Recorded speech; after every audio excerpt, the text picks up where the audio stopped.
Welcome to the Daves of our lives. The opinions, comments, and views expressed on this podcast do not reflect the opinions or views of Dave or any other Daves. All comments should be taken as parody and or satire. Thank you for listening.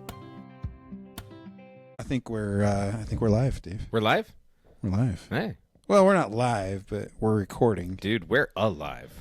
We are alive. We're living. Living. Feels good. It does. Welcome back.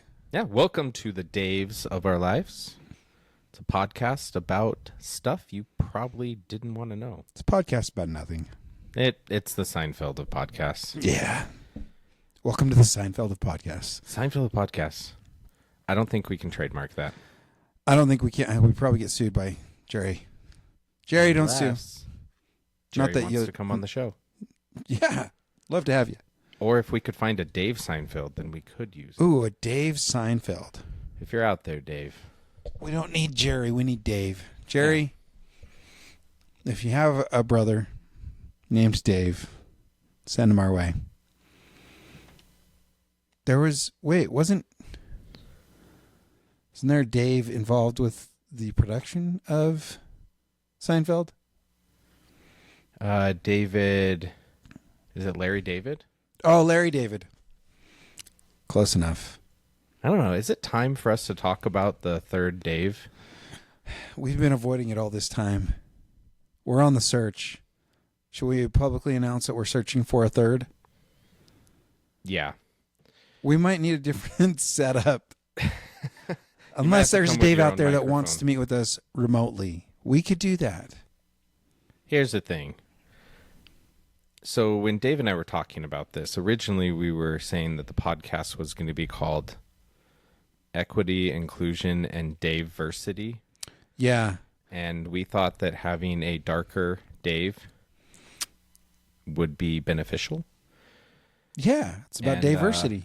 So to help with that, now, for some context, we live in northern Utah. There are not a lot of African-American people in northern Utah. But for the past year, every single time I see a black person, I yell, Dave, out the window. I did this at Peach City. You did it at Peach City? Yeah. So my wife hits me and says, you can't do that. And I'm like, look, if the guy turns around, his name is either Dave or he misheard me. And she's like, what are you going to do if his name is Dave? Listen, we'll figure it out from there. That's where we need to, yeah. When we will cross that bridge when we come to it. I mean, at that point, I'm figuring this is the heavens have opened. This is meant to be. This Dave is hilarious, and he'll want to join our podcast. Obviously, he's hilarious. If not, we'll work with him. We already know. We know. He's going to be funny. It's not Dave Chappelle. He already said no. You asked? No, I'm pretty sure it's a no. I'm going to ask. You're going to ask? Well, I'll post this on it. I'm going to tag Dave Chappelle on Instagram when I post this clip. I'm going to say, hey, Dave, we're looking for a black Dave. Will you be it?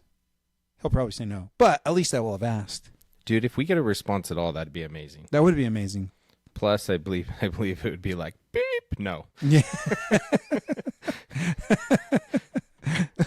Okay, so what happened at Look at this Peach white Days? guy and this kind of brown guy. We're looking for some diversity in our We're podcast. looking for diversity. Yeah, so I think that was a good plug. Good plug.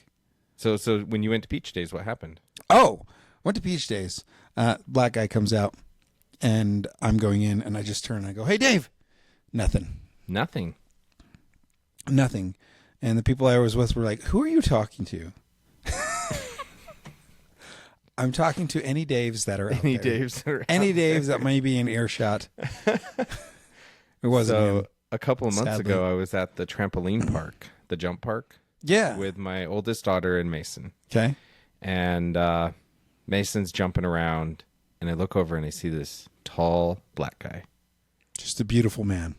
Just a beautiful man. Yes, that's yep. And I thought, I leaned over to my daughter and I said, I wonder if his name is Dave. She's like, you can't. No. This is Lucy. She's 19. She's like, don't bother him. I'm like, fine. Next thing she knows, when she wasn't looking, I'm standing by him. His kid's in like the ball pit, my kid's in the ball pit. And I'm like, do you come here often? It's like a pickup line at a bar. Yeah. 15 minutes into it, we're shooting the breeze. There's another guy there, and I'm getting ready to leave. And I was like, oh, well, my name's Dave. What's yours? And hold my hand out. And he goes, my name is Dwight. Dwight. Oh, he hit that D, and he got your hopes up. I was D-teased. D-teased. Don't tease our... Anyway, on to the subject. Did you have any classifieds that you wanted to talk about? No, I have not had... Sorry, Dave. I came unprepared for our classifieds review and reaction. I had one classified. It had a picture of a truck. Tell me more. That's all I know is the person posted a picture of a truck and was that was like, it? Does anybody know whose truck this is? They were just looking for... today. I haven't seen what the response was, though. They were looking for the owner of the truck, and they gave no other context than that. Nope. Just a picture of a truck. Dave, I'm going to give you about 30 seconds to find that post so that we can react to it. Yeah, it's not worth it. It's not worth it? Any other classifieds? No classifieds, but I did have a fun story at our friendly doctor's office this week. Your friendly doctor? Well, it's your doctor, too. The one we talked about last time? Yeah, the one we talked about last time. We'll not name names. The one that's got you on T? Not yet. I'm getting there. Oh, so you're still working on it. Working on getting on T. Yeah. But Laura went there and something to do with like her shoulder. Okay. And on the way out... Did he do some neurostim on her? He did all sorts of stuff. Hooked her up to the suction cups. Oh, yeah. But I think he was kind of distracted because me and Lucy were there too. And he's like poking her and doing all... And then he's like, oh, by the way, I'm going to poke you with this needle. Oh, by the way. It was he's a good guy. I like him. It was hilarious. Anyway, she got everything. And it really did help a ton. So, yeah. I recently had a rib injury that I did that for. So it wasn't like a broken rib. Yeah, it was just but it was like soft tissue tear or something like that. I think I did like 4 weeks of treatment, like twice a week. And it helped a ton. Like I feel good now. I went to jiu-jitsu for the first time yesterday and I am sore. Everywhere. Not everywhere. Yes, I'm sore everywhere. Because just rolling around with these bears of men that are probably 40 pounds heavier than me and just pure muscle. I'd be more like Kung Fu Panda with you. You'd be more like Kung Fu Panda. Yeah. Just skadoosh. Ball of fat fur. Fat and fur. Still not easy to roll with somebody like that. But anyway, yes. So on the way out, one of the ladies in the front said, "See you later, cupcake." Yes. Oh, that's wonderful. Because I had told them that you were calling me cupcake in public after the hamster story, and you were not using my nickname because it comes off. I feel like I can get away with, okay, brownie. I feel like there's a double standard here. Yeah. There's a double standard. However, I'm giving you permission, cupcake. Thank you, brownie. You're welcome. That means a lot. It's public record now. Public record. We haven't posted this yet. Well, the first one was me identifying each of us. And that one kind of, I think that was the one. Was that the one that got the most views on our YouTube? No, I think it was the one you just It was the previous about one. Killing It was the the previous one hamsters about me accidentally murdering hamsters. Yeah. Hamster side. Yeah. Okay. I'm glad that they've identified that. Yeah. No, we had a good laugh because I was like, do I say see you later, brownie, to her? But the funny thing is, she had brown hair. She didn't call me brownie when I came in. You haven't given her permission. I give you permission. Okay. If you feel like calling me brownie because you're a fan, please do. If you see me in public, you know who I am, and you listen to our podcast, I'm okay with it because I know you know the story, and it's not racist. Now you're going to have a bunch of people who think they see somebody that looks like you yelling out their windows, Brownie! All you Asians look alike. All you Filipinos What are you look the going to do same. if he turns around and he's the Brownie? We'll figure it out from there. What about for all the other times you say Brownie and it isn't Dave? You just compliment them and say, "I just really like your skin tone. It's beautiful." That foot's in the mouth at that point. You just got to roll with it. Make something up. Yeah. That's pretty much I know you're not racist. question mark. We don't care if you're racist. I know most people aren't. Yeah, no, it's fine. Most people aren't. Racism isn't as popular as it used to be. It's becoming less popular Yeah. by the decade, I would say. It's the new R word. It's the new. What was the old R word? We can't say that one. I thought Trump signed an executive order my saying we can't. My daughter and I were talking about this, and I was like, when I was a kid, my parents, I got in a lot of trouble if I said the word dork. Yeah.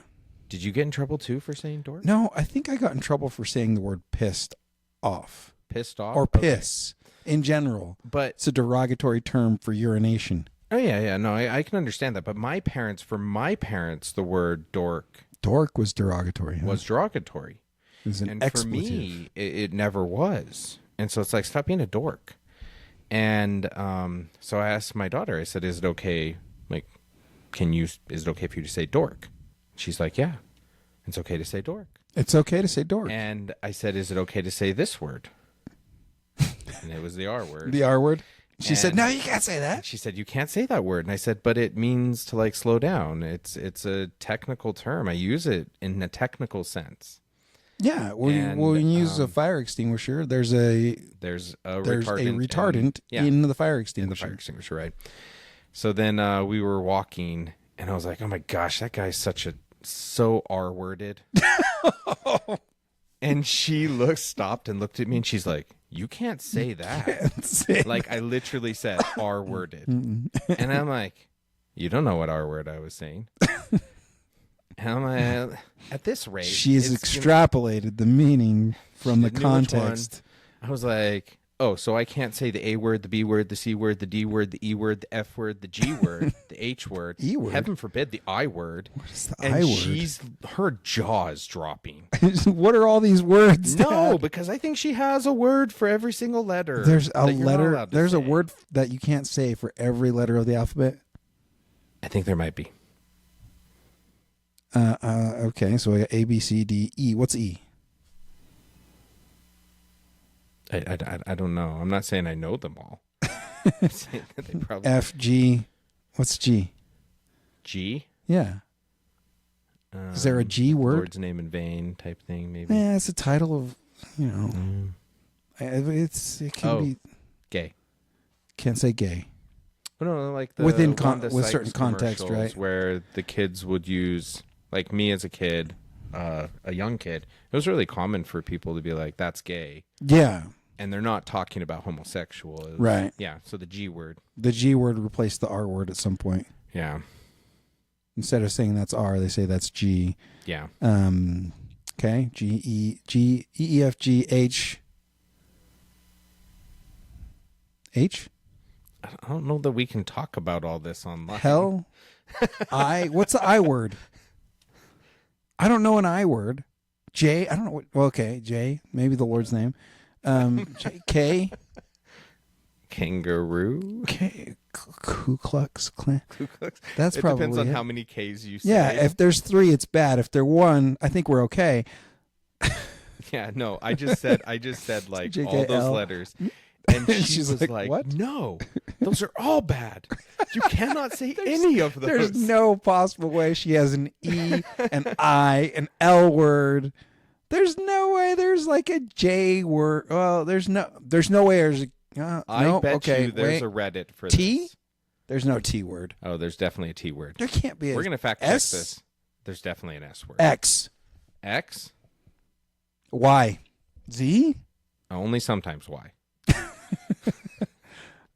Well, okay. Fact check. This is going to be our fact check recap. Look it up like incognito mode because I don't want whatever this is to get into. Hey my Siri, give me every derogatory word that starts with every letter of the alphabet. Just kidding. Don't do that. You could probably throw this into ChatGPT. I'm sure you could. Yeah. All ChatGPT is incognito, right? If you use it on your friend's computer, yeah. Don't use it on mine, Dave. I gotta use. You do not have my permission. That's non-consensual. Non-consensual poking. Non-consensual GPT. Poking.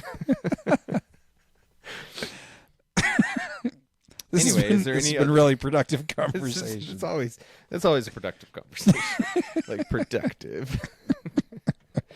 Is there any other stuff you want to talk about this week? What's happened the last 2 weeks? What's happened in the last 2 weeks? Man, I can't think of anything outside of professional expertise that I would want to talk about. It's a lot of work. A lot of work. There's been lots of stuff happening that has given me some work to do, which is good. I like the work. Work is good. Yes. So last time we recorded, we recorded a night early because the next day was my 2 nights anniversary. early. 2 nights early. 2 weeks ago. 2 weeks ago so on Monday. It was on a Monday rather than a Wednesday. Monday rather than a Wednesday. Wednesday was your anniversary. Wednesday was my anniversary. Why did we record on Monday versus Tuesday? Probably because I thought we were going to play Tuesday wouldn't have been. Anyway. So. Oh, yeah, game night probably. One of the things that Laura really wanted was she wanted me to plan something for our anniversary. So you took her to Olive Garden? No Olive Garden. Ever. If those are your choice of carbohydrates. Good for you. Good for you. There's other Italian for me in my life. Anyway, so she wanted me to plan everything. Normally, I'd want to ask her questions. What year? How many years have you been married? 9 years. 9 years. Okay. So next one's a big one. Next one, if you are into Roman numerals, it's a big one. It's if you're into Roman numerals. Oh. As a divorced man, everyone's a big one. I don't hold any value in like the 5 or the 10. So this was a big one because this it's an is anniversary. always a big one. Okay. Right. All right. So anyway, she wanted me to plan everything. Normally, I would like some input from her. Do you want to do this? Do you want to do that? And about a day into the trip, we were gone for a couple days. She was like, "I'm loving this. I'm loving it. It's like being a kid." So she had no idea where you were going, what you were doing. No. So where'd you go? So I got in the car and we drove down, and she took a nap like halfway down. She woke up and we were at Topgolf. Okay. She's never done Topgolf before. I've done it a couple times, so we went and had fun.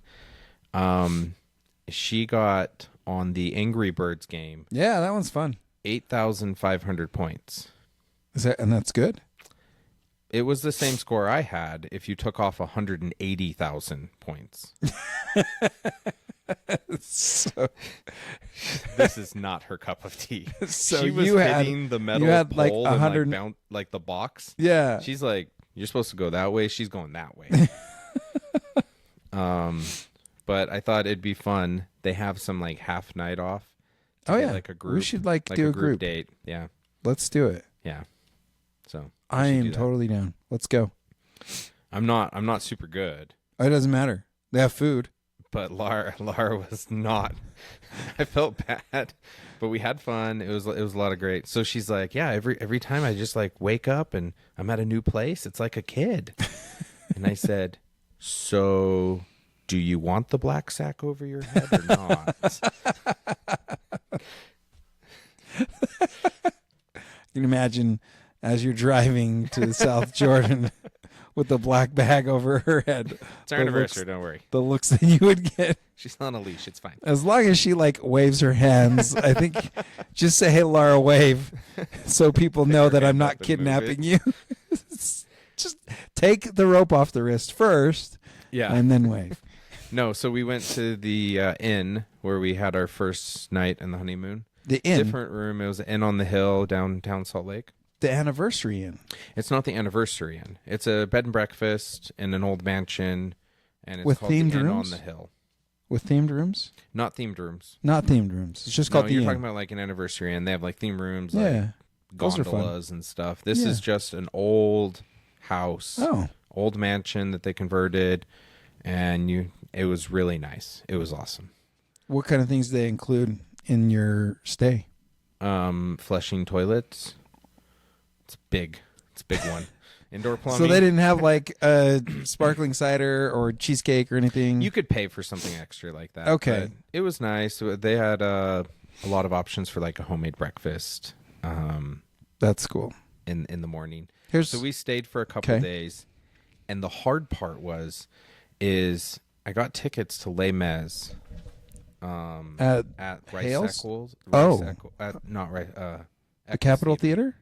The Eccles Theater downtown. So Okay. it's like Broadway Yeah. in America, right? Yeah. So I don't have a kidney, but I got tickets. You don't have a kidney. I had to pay. It costs a lot of money. Costs a lot of money for Anyway. Les Mis. You know, she so I didn't want to tell her about it, but I couldn't get tickets on Thursday night or Wednesday night. I had to get them for Friday night. And so we're getting checked out at 11. And So you have a whole day, we have a whole day, and she loves like an afternoon nap. So but you had nowhere to sleep. I mean, I think at one point I was like driving 15 minutes and she fell asleep. And I just kept driving past the restaurant another 15 minutes and then looped around just to give her like a break. Yeah. Because I'm, timing and everything, right? So we went to a museum and they were supposed to be open until 6. And I was like, that's perfect because it plays at 7:30 and we'll have time to like go grab a little bite to eat. What We'll get museum? there a little early. Well, it was a Leonardo. Oh, the Leonardo. Yeah. Yeah. But they had an event that I didn't see posted on their website. Wasn't advertised. And so they closed at 5. Oh. And there's So a now lot you've of got pressure 2 to hours. plan every single bit of time because she doesn't want it to be like go, go, go, run, run, run, right? Right. So I'd have things planned. I'd say, hey, do you want to go back to the hotel and just relax, or do you want to go do another event? And I'd have like 2 events planned that I hadn't bought things for, but I knew we could do. Right. And so I had more stuff planned than time allowed. Just in case. But this one, I was like, we're downtown. This will be 6. It'll be perfect. Everything lines up. 5 o'clock's a whole hour. So you got a whole hour And, that you didn't plan I'm for. like, well, do you want to go to the library? So you went to the downtown library? We went to the Salt Lake Library and played switches.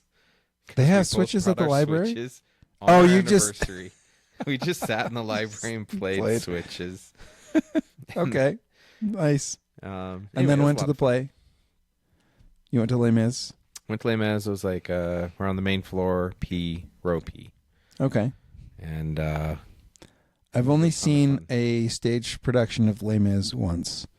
you have? Yeah. I've only seen it once. It was at Hale Center Theater. I saw it at Hale Center Theater too. I really like it. They did a good job.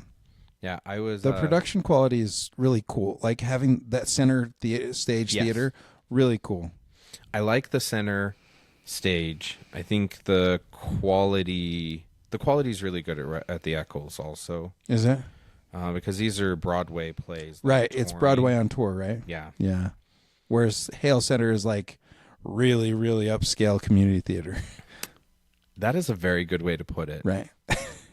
So I'm going to tell you this quick side story about Hale Center Theater. Okay. We went to go see School of Rock. Okay. Okay. And they have a live band. There's Nice. one of the band members has fishnet shirt on with nothing underneath. Awesome. Okay, so it's like classic rocker. Yes.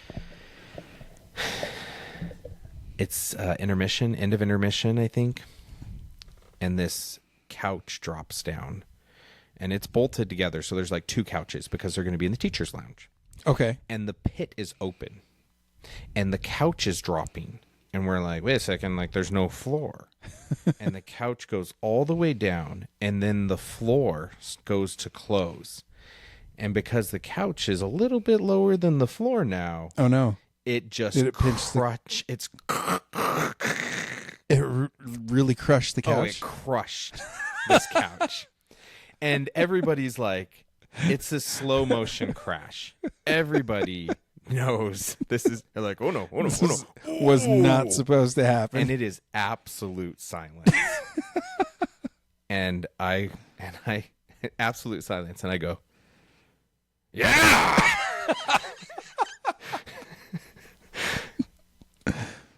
What else do you do? Right? What do you do? Everybody starts laughing. They raise the couch up. They're like fixing some stuff. It was just some order of operation thing. Right? Yeah. And then the guy in the guitar, I was like, play some music. The guy in the fishnet shirt. In the fishnet, and his microphone, it's not connected to the speaker. Sure. So everybody gets really quiet, and he's like, He's playing it without any amplification. He's doing a solo. Oh, that's awesome. You can just hear these little clicks. To him, I'm sure he was wailing, but Yeah, you couldn't hear anything. Laura's like, I can't take you anywhere. Yeah. That's awesome. I'm like, I didn't know what else to say.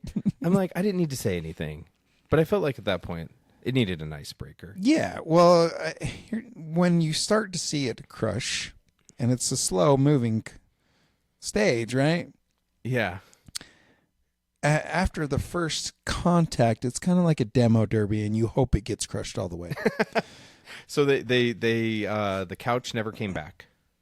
The double couch never came back. I think the couch was okay. I think it was just like the wooden frame underneath. Okay. But they didn't use it for whatever scene was coming up. Nope. They still? How long did it take them for them to adjust and get the scene going? Minutes. Somebody came on and they're like, Hill Center Theater patrons, we apologize for this inconvenience. We screwed up. No couches were harmed. Actually, couches were harmed in this filming of this play. We apologize for the carnage you've witnessed against this couch. No, when we saw Les Mis at Hill Center Theater, Yeah. and you probably saw the same thing. We were really close, but they have the bridge, and the pit is open. Is this where what's his name? When Yeah, he's Javert. singing about he can't reconcile being. This is his suicide scene. Yeah, Yeah. And he falls into the pit. Yeah. It was like, oh my gosh, cool. like That was was cool. so cool, and you could not see anything. So in the version we saw, because this is more traditional theater, he's on the bridge, but they've hooked him up to some sort of machine, and then like the bridge falls away, and then he's like, whoa. So the not as bridge, cool. like, how did they do it? He was picked up in the air a little bit, and the bridge like fell down, and then he's falling. He's So acting it's like the he's falling. perspective changed for Oh, okay. us, right? Oh, okay. I was like, it's not as cool. Not as Center cool as Theater, he actually. fell into a pit. He actually fell. Yeah. Yeah, It's cool. it was awesome. So good anniversary then. It's a great anniversary. Good. Yeah. And we'll have to plan Top Golf. Yeah, Group. we're playing Topgolf. But that actually is our subject. So as part of our divorces, Yeah, this is like part 3 in the series. part 3 in the series, we're going to talk about what it's like being married a second time. Yeah. And what things are different. And again, I think our experiences are probably a little bit different. I would say a lot different. Yeah, because mine feels like the first time. Yes. It feels like the very first time. We also need to do a karaoke night now. Yes, but I am terrible. Nobody goes Did to you know that to be good. karaoke means empty orchestra? What? Karaoke means Empty orchestra. Isn't that hauntingly beautiful? Is karaoke is Japanese, Yeah. and it means empty orchestra. Isn't that hauntingly beautiful? Hauntingly beautiful. I stole that from How I Met Your Mother. Oh, I was like, man, that's really poetic. I'm not you that steal that from? insightful. I'm not that poetic. Hauntingly beautiful. Hauntingly beautiful. Oh, yeah, that's cool. No, we Um, should do karaoke. Yeah, that'd be fun. Is there somewhere close? Or would we have to go like Salt Lake? I mean, I have a karaoke machine at the house. Oh, easy enough. I say we Bring the non-alcoholic booze. we vote to do it at what's his name? Who? Do Nick's? the gym workout. Oh, at McKay's? Yeah, I bet he'd be McKay's- down for it. McKay's place. I think it has excellent acoustics in his basement. Yeah. I'll ask him. No, Hey, you don't ask him. You tell him. Invite him say, hey, to dude, the karaoke night. we're going at to do his own house." karaoke at your place. Make the cards. Yeah. Hey, I wanted to invite you to karaoke. The address is The address is my address, Dave. McKay, if you listen, now you know. We're planning this. We're planning It's to going to party at happen. your house. We'll invite you. Maybe. I don't know. We could do it on a night he's not there, I guess. He's working. Be like his surprise birthday party again. Surprise! We're having a karaoke party at your house. So let's talk. First, You start. me start since Yeah, mine you is. start. So I've been married longer than you've been. Sheena and I have been married longer than you've been married to Laura. You and Laura have been married. I've been married longer than you have been married. Total. Yes. But you and Sheena We're have been coming married up on longer. 16 years. You and Sheena have been married 16 years? It'll be 16 years this year. I've been married 9 years, 21 years total. 21 years total of marriage, Dave. I told you I had a classy 8-day break. That's true. So second 2-year time- separation, 8-day break. So I would say our marriages are like 180 from what my first one was. What things are contrasts? Like what things have big differences that stood out in your mind now that you've... Humility on both our ends. Okay. Did you have humility the first time? I don't know that I did. No, I don't know that I did either. I don't know that I was. I think it comes with age. Yeah. Well,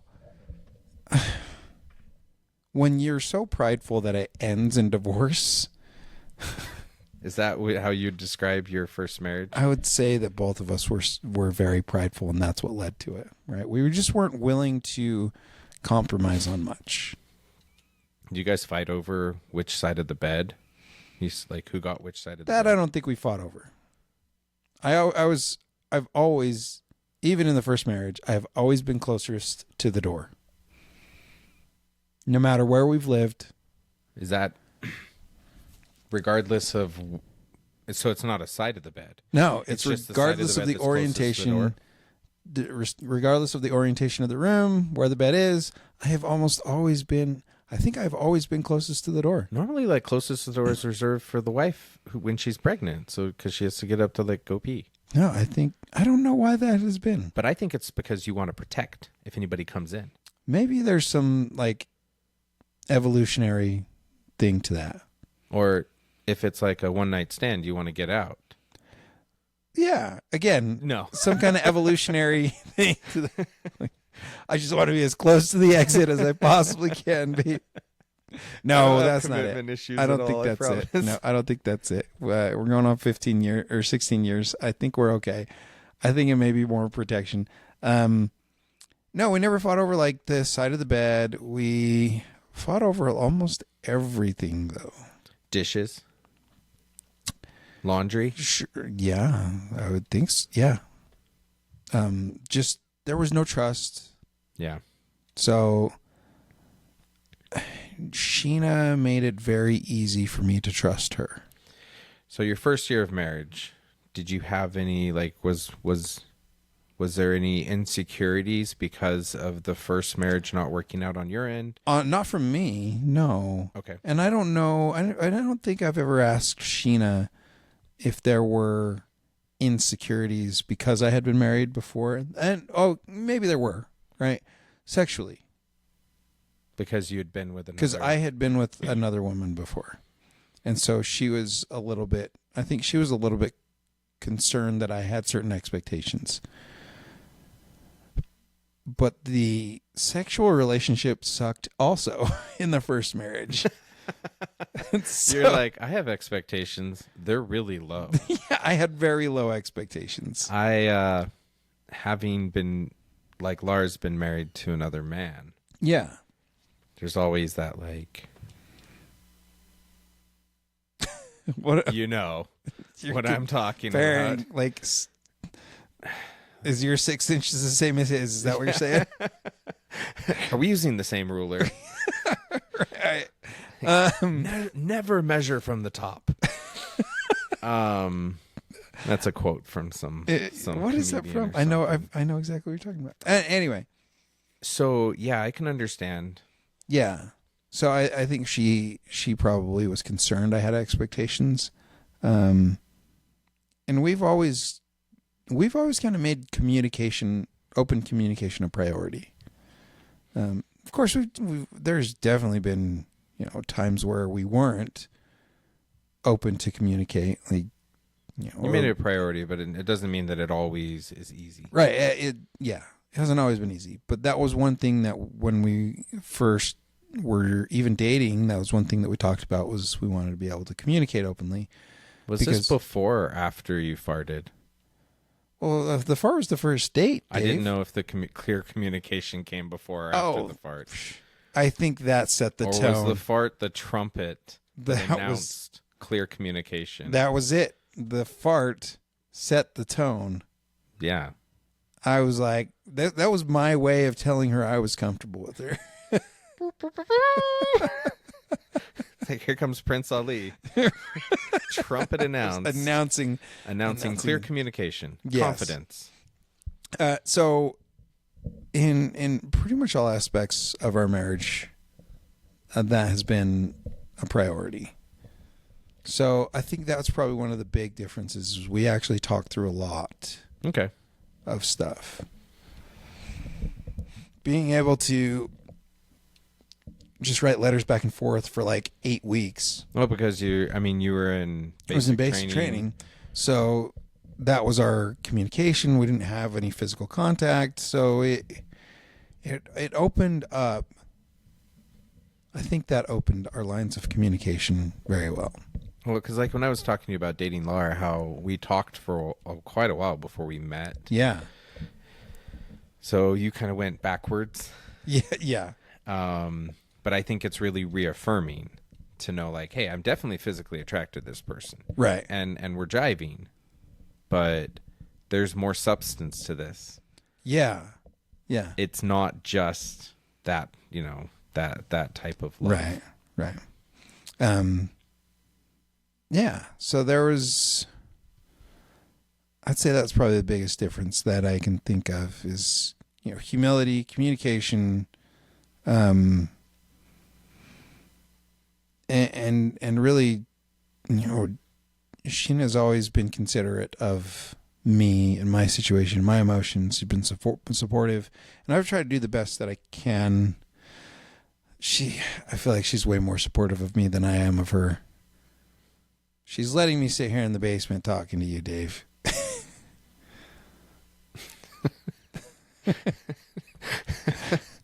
There's nothing that says support other than letting grown men talk about their feelings to share with the world. Right. Yeah, and maybe I just, am maturing slower than her, but I'm learning. Yeah, I think that's true. I think men mature more slowly. Yeah. Well, I think men mature differently.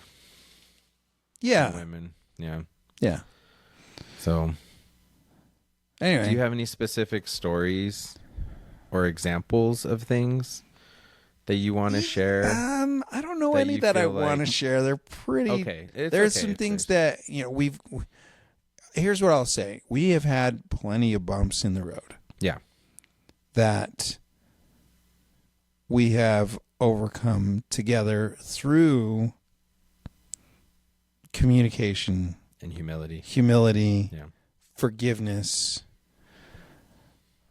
She's been very quick to forgive, and I don't know that I would say that I haven't been quick to forgive. I just don't remember times that I've had to forgive. Like, I'm quick to offend. She's quick to I am forgive. super quick to offend. We're so good for each other. We're very complimentary. Yeah. I screw up. She forgives me.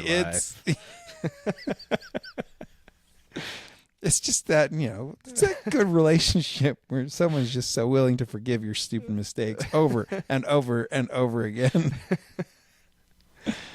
So I had a friend, and he was talking about marriages, and he said that there's a theory or somebody was just saying that this happens often, where there is actually more than one marriage.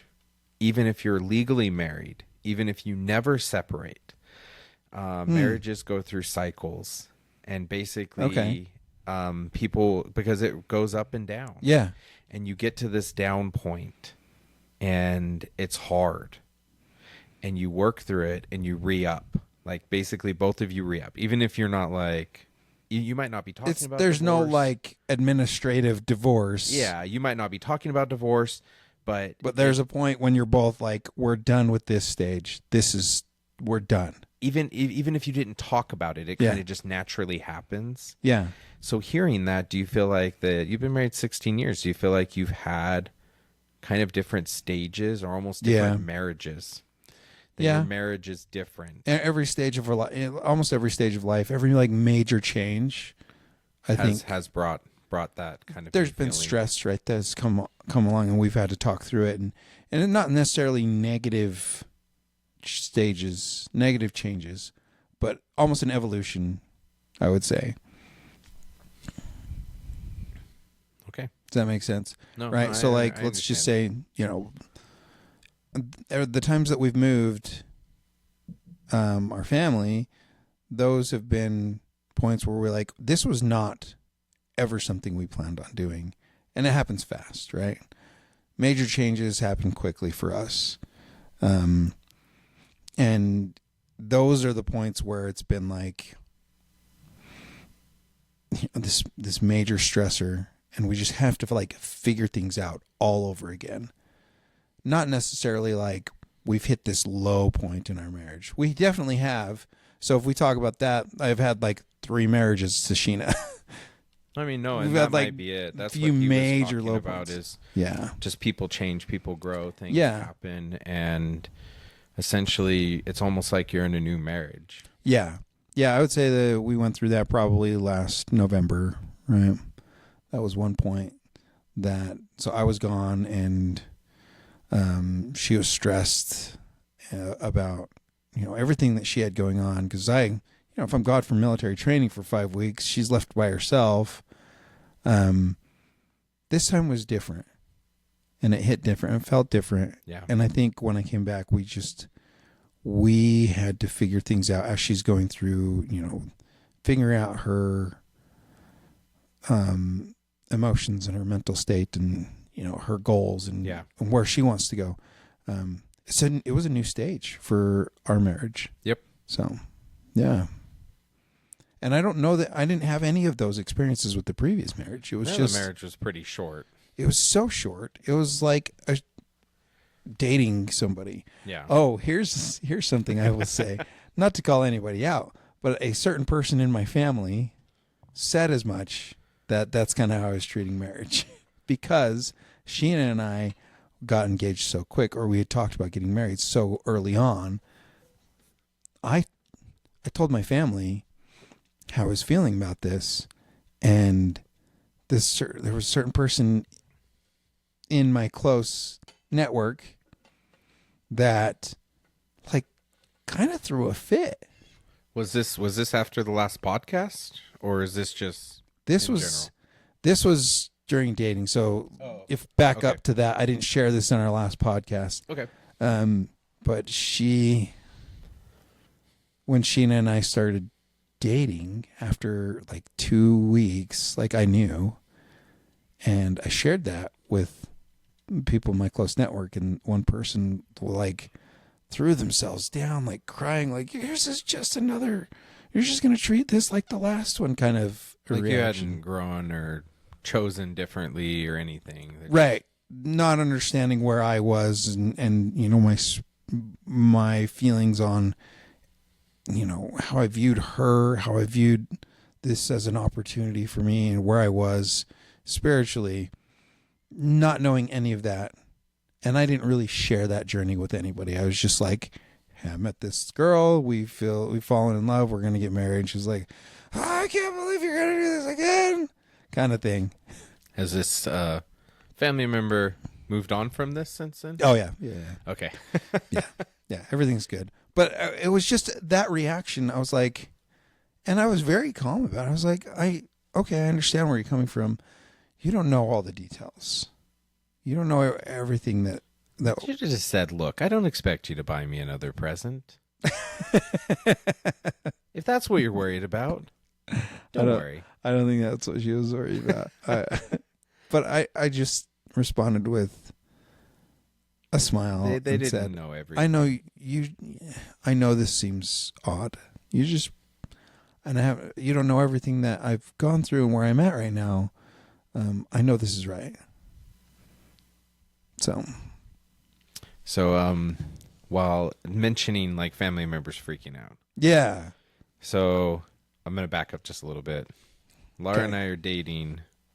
My bifurcation doesn't go through. Yeah. And so I'm still married. I'm still married to somebody else. Right. But things are pretty serious. It's to the point where I would probably introduce her to my parents. Okay. So I met her parents, but my mom and my siblings, it seemed like it was on a gender line here.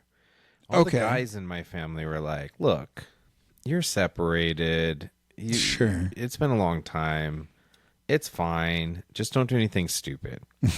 All the women in my life, my sisters and my mom, you're having an affair. Yeah, you're going to hell. You're going to the H word.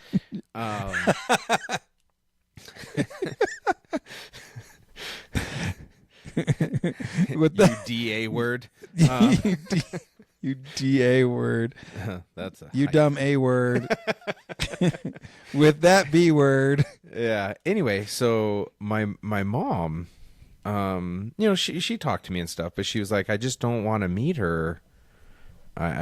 She didn't super support it, right? Okay. So she had a game night at her house. Your mom? Yeah. She likes to play board games. Okay. She's like, hey, I'm having a game night. And I said, okay. And I said, can I invite a friend? She said, sure. You took Laura? So I took Laura. Yeah. Mom, I'd like you to meet my friend. I'd like you to meet my friend Laura. My brother-in-law sitting how do you and Dave know each other? Yeah, sitting across from... Now, she knew who Laura was. Oh, she did? Okay. This was kind of a... Oh, thanks for letting me bring a friend. Here you go, Mom. And this is Laura. That's funny. And my brother-in-law's there, and he didn't know who Laura was by name. And we're probably playing the game for like a half an hour. And then he puts the dots together. And he's like, oh, I've heard so much about you.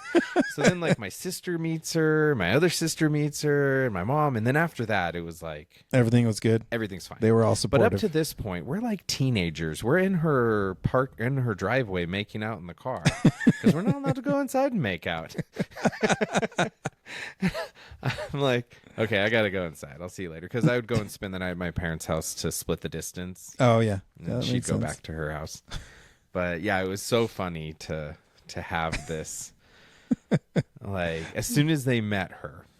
So then my sister Rachel, I did not mention to her that I was dating Laura because she was so opinionated on it. Which is fine. I respect my sister Rachel and her opinionatedness.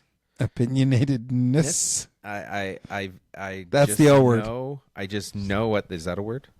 Oh, that's the O word. That's the opinionatedness. Sometimes she can be O word. And so I called her up as soon as I knew the wedding was going to happen, and she lives out in Arkansas.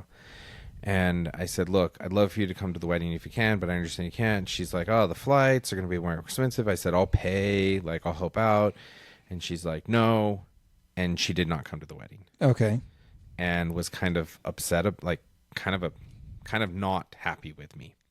So if you've seen the Seinfeld episode where there's a speed dial for favorite people. Yeah. She removed you from her speed dial. She has a speed dial of people she's mad at. It's in her head. And at any given time, there's list. like 3 people that she's mad at. I don't know that she ever forgives anyone so much as just somebody replaces them. Okay. I'm sure she does. I joke about this with her, but like there's somebody who's wrong. You were on the hate speed dial for some reason. I was number one, right? Laura and I were married for a while, and then we went to an event, and there's my sister, and Laura meets her, and my sister holds her hand out, and she's like, hi, and shakes her hand. That was it. By the end of it, she's talking to her about stuff. Hug her. So Laura flipped wonderful. Laura flipped her. Yeah, Laura flipped her. She flipped Laura your whole my family. mom, flipped the whole family. Flipped the whole family. So, anyway, that was just like talking about a family member. You're like, no, listen, she's really good. Don't worry about it. I don't know how my parents ever felt about it at that time. Well, considering the fact that you misspelled. Yeah, I'm your sure dad's I was on my name. dad's speed dial of hate. Yeah. Number one for, Numero uno. until he threw away the wedding announcement. I don't know if he ever threw it away. I don't know if he still has it. But my mom probably does at some point, somewhere there. So for me, I do agree with you. Things are very different because there's children involved. Yeah. And I think that changes things a lot. Yeah. So if you're okay, I have a couple stories I want to share. Yeah. Things that I've learned that are different. So first off, there was something that Laura and I were disagreeing on. Like, we did not see eye to eye on this. This is the towel thing? No. Towel thing, that's easy. I was talking about, was it Lucy that... Yeah, Lucy was worried that we were, like, fighting. Yeah. But this was something, we weren't being mean to each other. But it's just something that, like, I was hurt, she was hurt, and we're talk about it, and it just kept coming up. And I remember that one time we talked about it, and it was maybe like the 5th or 6th time. Okay? We talk about it like once a month. Okay. I always want to have, like, this is how we're going to fix this problem. So you want a solution. Being the typical man. Yeah. There's the nail in the head. Have you considered taking the nail out? It seems like a very reasonable solution. Not about the nail. Not about the nail, Dave. I know. So I just want some solution. Hard. Whether the nail's in my head or her head, I don't care. I just want action items. It makes me feel like we're working toward a solution. Sure. If the nail's not coming out, hang something on it. Yeah. Let's hang a picture. Right. So we talked, and there was no action item from it. How did you feel? I just felt like I understood her better. Oh, okay. And I felt like she understood me better. And the problem, I won't say it went away entirely, but it went from being like a big thing to being pretty almost way nothing smaller. And that was something that I never had in my first marriage. There was never a time that I felt always. like we like just solved a problem. And it was nice to know, hey, some of these problems we don't need to solve. Yeah. Maybe we just need to understand each other, and by understanding each other, that in of itself will help solve it. Yeah. And so that was eye-opening to have that type of thing. The other thing is, I would say Laura and I have a relationship where, and I know families are all very different, but I would say this is like more quote unquote traditional. Okay. I'm working. She's at home. Okay. I wanted that. We have so many kids. Until the kids get older and they don't need that as much, I feel like it's important. Right. Yeah. I have been the stay-at-home parent before, and I was awesome at it. I don't think I would be good at it. I watched The Office every day, one episode, just to like keep my sanity. It wasn't physically difficult. It wasn't that you like binged The Office. You watched one episode. It was like I went just to The Office and I watched an episode when the kids were at school. That was like my I would say being the stay-at-home parent was not physically difficult. Was this in the previous This was marriage? in the first marriage. Oh, okay. It was not physically difficult. It was more emotionally difficult. So I understand. Yeah. It's a hard thing. It's work. I don't care if you're working out of the home or you're at home. It's work. Yeah. And so Laura, she's such a good partner that I have done very well at work. I do not believe, like, been able to get opportunities, growth, promotions, things like that. Without getting into specifics on like actual numbers, I've doubled my salary. in 9 years of marriage. Now, inflation took all of that, but feels good to keep up with inflation, right? Yes. And I just thought about it. I was like, I never had that with Sarah. Like, she would call my work. She would do things. She'd call me up. She'd cause problems. She would like make me late. She's just super unsupportive. And there was a time she called up and got me in trouble at work. Like, I straight up got yelled at by the... Wait, what? I worked at Zions Bank. Okay. They have a policy that if the phone rings 3 times, you have to answer it. Okay. I'm sitting there. The phone rings 3 times. Nobody else can pick it up, so I pick it up. It happens to be Sarah, my first wife. She's crying. She's upset about something. I'm trying to console her. A customer comes up and is standing in line. I'm on the phone. I know this customer. They're a business customer. They come in all the time. Yeah. And I was like, hey, come on over. And I just kind of like put my hand on I'm like, hey, I'm just dealing with this, but I'll do your transaction. So the general manager walked up while I'm like doing the transaction. On the phone doing this transaction. And I'm on the phone, which looks odd. Right. And so I get off the phone because there's like somebody peering over my shoulder. Right. And she walks away, says nothing.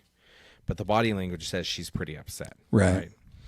So the customer's like, what's her problem? And I said, no, it's nothing. Like, don't worry about it. She's like, no, I want her to know how good of an employee you are. I'm going to go tell her. I said, please don't tell her. And she said, no, you were dealing with this thing and you took this so I don't have to wait in line anymore. And you're always helpful and kind and whatever. Right. So she goes in and tells this manager, I just want you to know Dave's the best, blah, blah, blah, blah, blah. Okay. Manager buzzes me into her office. Now, mind you, this is glass walls, but they don't go all the way up to the top. And she sits me down and just laid into you? Dude, full on screaming. Everyone in the bank could hear it. And I just sat there and let her unload. And I mean, at this point, what was her complaint? It's just that because I was on the phone. It was a personal call. She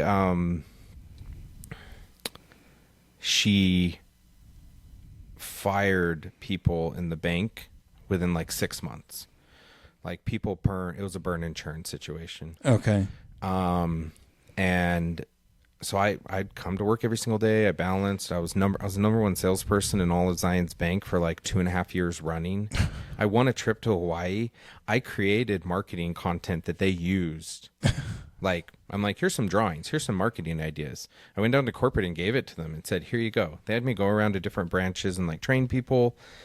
I'm doing a good job. Yeah. And she hates me for whatever reason. Because she hates me. She was jealous.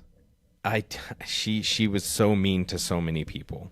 It wasn't just you. She was just wasn't just me. Anyway, so I'm sitting there, she's yelling at the top of her lungs at me, and she finally takes a break, and I go, I can see you're really upset. I think it'd be good to have somebody from HR here. And she picks up the phone and slams it on the desk, and she goes, you call them then. Whoa. And I said, I don't know the number, but if you let me go look it up. Then she slams it back down and keeps going. Holy cow. Did you ever get HR involved? Oh, as soon as we were done, she finished up and I stood up, pushed my chair in, and I said, if you're done, I'd like to go back to work now. And she was like, no, I'm not. Sit back down. Oh my goodness. I'll let you know when I'm done. And just kept going. So anyway, I went back, called HR. HR came in. She got in like a ton of trouble. Yeah. And then she made my life a living hell. How much longer were you there? I was there for a couple more months, and then her boss pulled me in and fired me. For what? They had a 3-strike policy, and they said that was one of the strikes. The other one was I said in my self-evaluation, they're like, what's your appearance like? And I said, well, I'm not a big fan of these colorful nooses, but I try to look nice. You said nooses in it. That was because it ties. Yes. I don't like wearing. that was the I was just joking around. That was right? strike 2. Huh? And so they said that was strike 2, and then strike 3, which was my first strike, was one of my supervisors was upset that I wasn't dating her, and she reported me for something like super tic-tacky, where I was like, hey, she's like, come over here. And we were shutting the branch down, and I like went out and like did the ropes in front of, because it was in a grocery store. Yeah. And then I went right over to her. So it was like a 30-second detour, but if you don't take the ropes down, people think you're still open. Right. And so she says nothing to me and then writes me up. Okay. Wow. So I called up the VP of the bank the day I got fired. And I said, hey, I think this is pretty messed up. And he goes, let me look into it. And he called me back up the next day and said, hey, I'm really sorry. I'd like to offer you a job back. And did you say no? Branch. and I told him, thanks. Just put me down that I quit. I already had another job rather offer. than getting fired. Yeah, I mean, not that it like super matters. I mean, Sure. at that time, I think it mattered more. I don't really care about it now, but I then went and got a job while I was building up my clientele at this business, waiting tables. Okay. And her daughter came in. The manager's daughter? The manager's daughter came in with her husband, and they said something, and I was like, oh yeah, I used to work down at like Zion. Oh yeah, my mom's the manager over there. And I looked at the son, and I was no. So I'm sorry. how do you like having her for a mother-in-law? And he was like, I'm not sure what I should say right now. And the daughter goes, how'd you like working for her? And I said, well, I think my personality and hers didn't get along, and that's okay. Yeah. Like, I wish her the best, right? It's very, I wouldn't say, it is a diplomatic answer, but it's a reflective answer, I think. I mean, the son-in-law's like laughing. They know who this lady is. Like, he knows that his mother-in-law is a difficult woman. Yeah. The daughter knows the mother is a difficult woman, right? It's kind of, there's this undertone. Yeah. So like 2-3 days later, I come back into the restaurant, and the owner pulls me aside, and he goes, hey, Dave, so-and-so down at the bank called up and said that she wants you fired. Oh, my gosh. Are you kidding me? Yeah. Oh, my gosh. And this lady has a what's vendetta. going on? I said, listen, this lady's got a beef with me. Yeah. I said, I don't know why. And I said, this is what happened. And I said, look, I come here every day. Am I a good employee? He goes, yeah. He said, you're one of the best servers I've ever had. I've never had more people come up to me and say just wonderful things about you. They thought that I worked in the show because it was Desert Star. And it was the steakhouse portion of it. They've changed the things, but they're like, you're in the show, right? I said, no, I'm just a waiter here. Having a good time, right? Yeah. I come to work. I do a good job. Everybody's happy. Customers are happy. Everything's great. And she still tried to get me fired from my next job. Wow. How many times did this happen? Fired? No, how many times did she try to get you fired? Oh, that was the last one. But the reason why, so the VP told me, he said, listen, we know she's a problem. So why is she still around? Because she had so many relationships with the businesses. Oh, so gosh. Does the bank care about your account? They don't care about your account. They care about like the Larry H. Miller and the Mike Bell Acura. Yeah. Those accounts bring them money. Yeah. They do care about you. I mean, but it's not the same level as a big business. Right. And so they were afraid that if they fired her, she would go to another bank and she would pool business with her. And so they're just waiting for her to retire. She's like a couple years away. But interesting side note, which this is a side story anyway. The world record. This is a long side story. Side story. The world record holder for longest fingernails at the time lived in Midvale, Utah. Really? And she came into the bank there, and she had super long fingernails. So I have weird. a picture with her. That's so weird. And while I was there, she actually got in a car accident, and it broke her nails. Oh, and no. she'd been growing them for so many years. Yeah. Somebody else ended up taking the record from Yeah. her. But yeah, she came in. She had these super long nails. She's like signing checks, and That's here's so my debit funny. card. And she figured out how to like drive with it and stuff. But anyway, Side story to side side story. and we're gonna detour back in. Yeah, let's All come I was back. trying to say was, Laura has been so supportive. Yeah. Just knowing that I can go to work and things will be okay. She is so amazing that way. And that is such a big difference, that I can be like, I know that she's a woman. She's not a girl. Yeah. That's yeah. like almost Yeah. almost the best way that I can explain it. Yeah. I think that Sheena's the same way. Not the same way. You're but saying the maturity her level was maturity so much level was higher. much higher. Yeah. Right. She had goals. She had ambitions. Like, she knew what she wanted to do. She was aware of current events. Like, she wasn't extreme in anything. That was very attractive to you. Yeah. After someone the that was first just, one. we were just kind of flying by the seat of our pants. We didn't Yeah. working job to job. We didn't have any ambitions. Like, I had inner ambitions. I had life dreams that I wanted to achieve, and I felt stifled in that relationship. Yeah. Like, she just, I don't know, any spare time we're going to be, Just goofing off. yeah. Yeah. Yeah. Like, there was, Podcasting. yeah. We Just, were vlogging back then. yeah. No, it wasn't even vlogging. It was just like, vlogging. let's binge Buffy the Vampire Slayer again. Oh my gosh.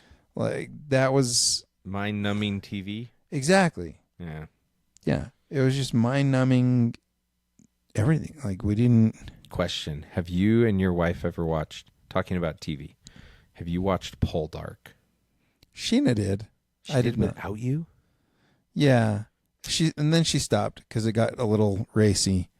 Oh, it is racy. Yeah. I think it's an excellent couple show. There's very few shows that you can watch as a couple where there's enough things in there that a guy's interested in and a girl. Huh.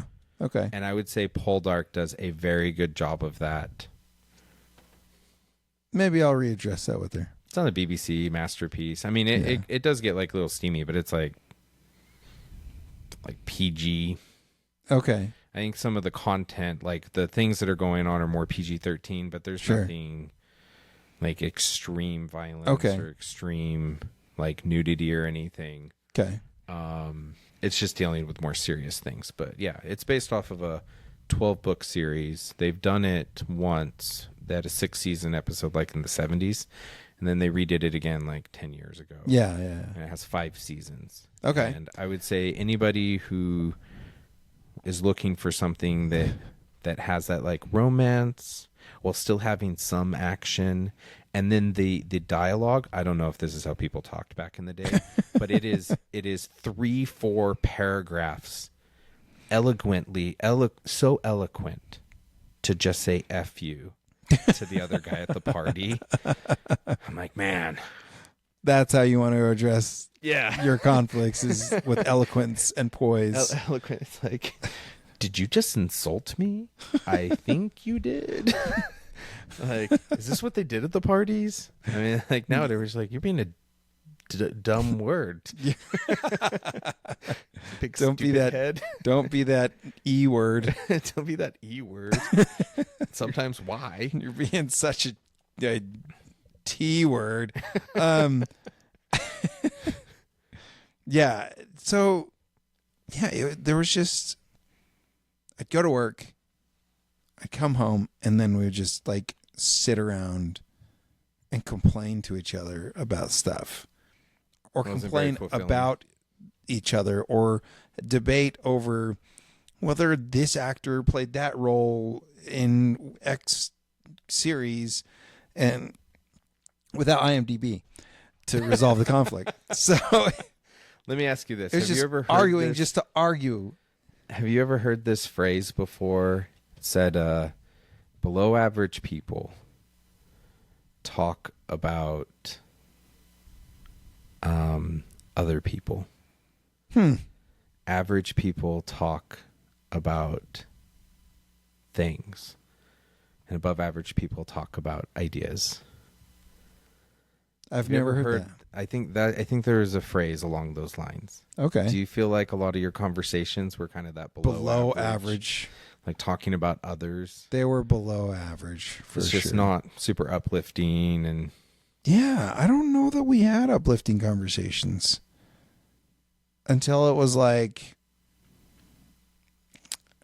she's like, hey, I'm going to move back to Ohio. And I was like,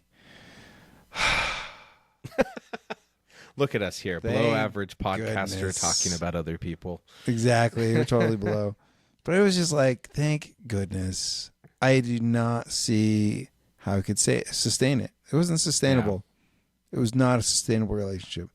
And everything that I wanted with Sheena when we even started talking about marriage was just so uplifting, just so like night and day. Positive, like looking forward to the next thing, like, and that's how it's been. You could see a future that you were excited about with her. Yeah, yeah.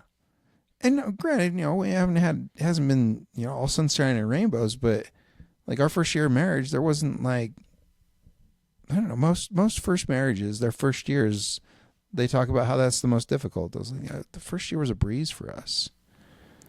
I think Laura and I'm getting older. I don't remember everything, but I felt like the first year was good. Yeah. I would say that we've had a lot of challenges this past year. Okay. But they're not challenges, I feel like, between her and I. I feel like they're just challenges that are hard. Yeah. Laura told me a couple, and there's things that I'm still learning, right? And I'll tell you this one. So you've probably heard about like the love languages. Mm-hmm. Yeah. Okay. Before I go into this, I'm going to back up and give a little bit more context. A couple years ago, Laura, she bought a book and she read it without my permission. Oh, I don't even know where she learned to read. It's the day and age they live in now, Dave. Jeez. They're buying books and they're the kind reading. of things that women's suffrage allows women to do. They have days, ideas, like read and books, thoughts and ideas. Who knows where this came from? Maybe even have a job, be independent. Their own Man, bank account, driver's license, what and all the normal things. has happened to the world? So she buys this book, reads it, not a long book, and it's called Fair Play. Okay. And I probably talked to you. Oh, you have talked to me I've about talked this. to you about it. So Yeah. I'm going to share it with the other people. Okay. Anyway, Listen up, folks. So she buys this book, Fair Play. It's written by some lady. I don't know what her name is. And it came with a deck of cards. Okay. A deck of cards. On the cards is everything you can possibly imagine that you need to do to have a successful union. Who's going to be responsible for mowing the lawn? Doing the taxes, is this something dishes. that you like shuffled and then like dealt face down, or So there was different ways to kind of handle it. okay? So Laura, she put this stack of cards in front of me, and it had things like who manages like the relationship of your parents or the other person's parents. Oh, Because let's be honest, if my mom wants to get something like an activity on the calendar, I am not as aware of everything that's going on. Yeah. She's going to contact Laura. Who's going to take the kids to a friend's birthday party? Who's going to buy the birthday party presents? Oh, wow. There's cards for everything because ultimately there is a lot of work that goes into this relationship. Yeah. So Laura puts down the stack of cards. It's tall. And she said, I want you to split this into two piles. One pile is the cards you think are my responsibility. Oh. And the other pile is your card, the pile you think is your responsibility. This is a dangerous game. Yeah. Danger, Dave Matthews. Danger. Right? Ack, this is a trap. This is But a trap. there's no ack in that, right? It's just this, it's a trap. It's a trap. And so I start going through this. Her pile is getting so much taller than my pile. My pile is so small. This is so dangerous. So small. Her pile's so tall. And then there's a third pile because I was like, I don't know who's some of these I don't think we've ever even talked about. I didn't even know we had a hamster. Who's going to take care of it? Not Dave. the freezer. The freezer. Anyway, so we get down to the end. And she said, okay, how'd that go? And I go, well, your pile is much bigger than mine. I feel bad about this. Yeah, isn't that like something that remind me? But I seem to remember you saying it's not going to be equal.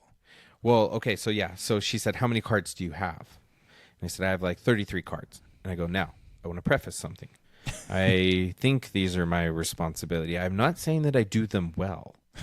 I'm just saying that I think they're my responsibility. 33 cards. She goes, that's good. According to the author, if you work outside the home and I stay at home, then you should have at least 21 cards. Okay. I'm like 150% here. Yeah. Freaking champ. You're crushing it, Dave. Crushing it, assuming I'm actually doing the cards. So she brought up this example and she said, look, let's say your cards mow the lawn. Does that mean that you always have to mow the lawn? No. It means that it's your responsibility, whether that means overseeing a kid doing it, you pay somebody. Maybe it's your responsibility that it gets done, not necessarily your responsibility to run the mower. Correct. Okay. Yeah. Pay somebody. So she said, I teach an art class on Thursday night over at this store. If I leave dough and I leave instructions for you to make the food, is whose responsibility is it for dinner? It's still mine. It's just I've asked you to help. Yeah. And this to me, I don't know if this just like strokes all the autistic engineering man like it spoke to themes. You. It just spoke to me. So she knew, being your wife. Maybe she didn't consciously, but she knew I think she wanted to understand this better, because I think that's a common problem in marriages. Yeah. Is you come from different families. Right. It's like, my dad always did this. My mom, even if it's subconscious, right? Yeah. And there's this unspoken word about like who's responsible to do this, and having definitive, this is mine, this is yours. When I see that she's struggling with something, I can step in, and now it's not, oh, well, you're just an adult in the house and you should help out.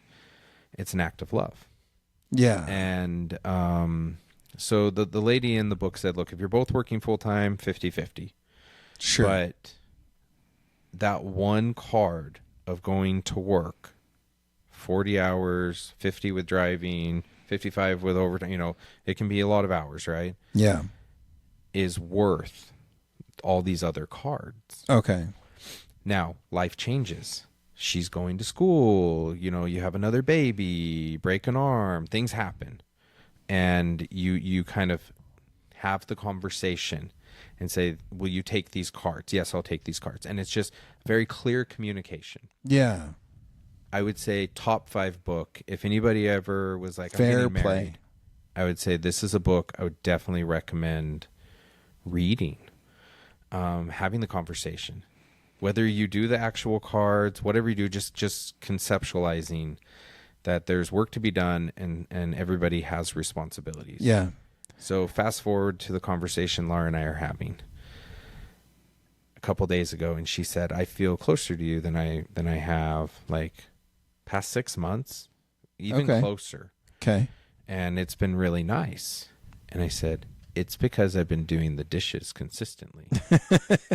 And she laughed. But in my mind, it was my job to do the dishes. Yeah. My mind, it's like, yeah, I'm doing it pretty good. But the days that I missed would really mess with her mojo. Oh, yeah, I could see that. I mean, like she'd come out, the kitchen stinks, the dishes are dirty in the morning. Yeah. She loves to cook. She does not want to cook in a dirty house. Yeah. Right? So it just set the whole mood for it. And I remember we had a conversation, and I even downloaded something to keep track of it, because I was like, I need to be better at this. And because it means so much to her with her love language. Oh, yeah. So acts of service. Sometimes you and I finish up and it's late. I'll go home and I do the dishes. Do the dishes before you go to bed, huh? I'll tell her I don't want to do this. So acts of service, is that? For her, acts of service is really big, but that only applies if you don't ask her. Oh, okay. Like, so when you ask and then you do it, it doesn't mean nearly as much. Right. As if you So just almost like do a it. combination of gift giving and acts of service. Yeah, so if she's working and I notice that her water bottle is low and I just pick it up and fill it up with water versus, hey, is there anything I can do for you? So that's something that I never had in the first marriage. Yeah. I never had, we tried to talk about like chores and stuff. Her position on it was like, you're an adult in the house. If you see dirty dishes, do the dishes. If you see laundry, do the laundry.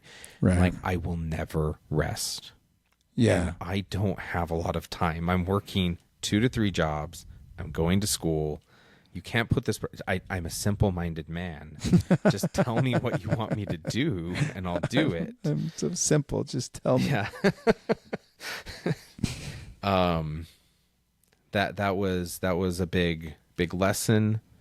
I'm still learning from it, obviously. Yeah.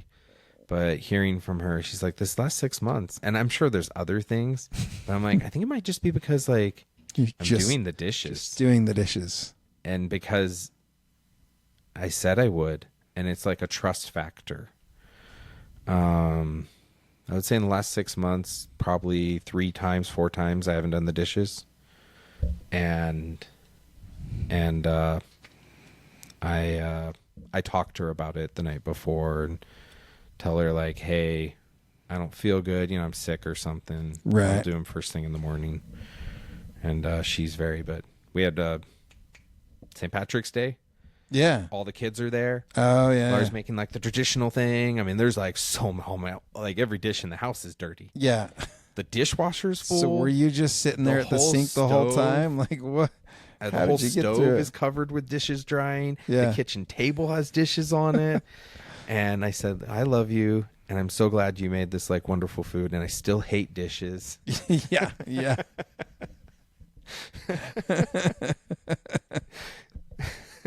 Nobody likes to do the dishes. Yeah. Nobody wants to. Man, Sheena and I had a conversation the other day that I did not approach it well. In hindsight, she's Oh, very no. forgiving. I probably shouldn't have brought it up at all, but I did. And it got more heated than what I thought. And I was like, whoa, I am not trying to. It was about certain responsibilities. And like, I want to teach the kids to be responsible. I want them to see the value in doing like their own laundry or helping out with the dishes, or I want that for them. I don't want to, it's going to be a chore. I want them to somehow see the opportunity in learning that skill and maintaining just, being able to keep things. It's a normal thing. Yeah. You know what I mean? Yeah. Right. But it falls on Sheena most of the time. Well, it falls on her. So even if you come up with a great system or whatever, somebody, you have to like manage them. Someone has to make sure that the system is being followed, and it does fall on her.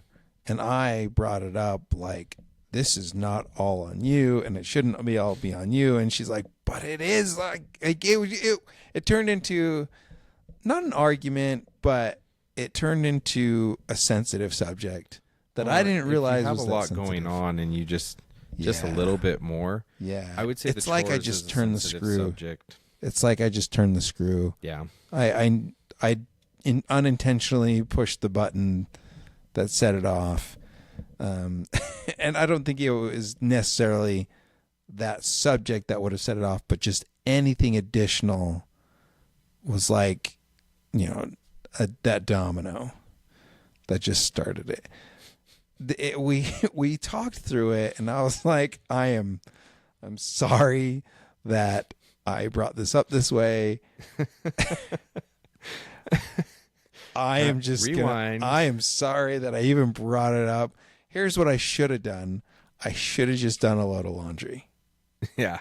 Rather than saying, we need to get the kids on board because you can't do this. And she's like, but then I'm responsible for making sure these kids know what they're supposed to be doing and blah, blah, blah. And I was like, some temporary real pain. Yeah. And I was like, I am like long-term better. Yeah. Just all these things that I didn't think of.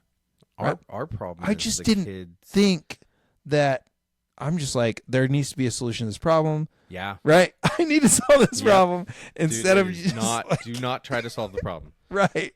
That is rule number 1. Don't solve it. You're like, wow, that's really hard. Yeah. That sounds really It's hard. really hard. And it does. Because and it is. I'm glad that I'm glad she shared where she was coming from, because it gave me perspective that I didn't have before. Let me ask you this about kids. Yeah. I tell this to Lara, I'm like, children are the natural enemies Of their parents. of men getting some.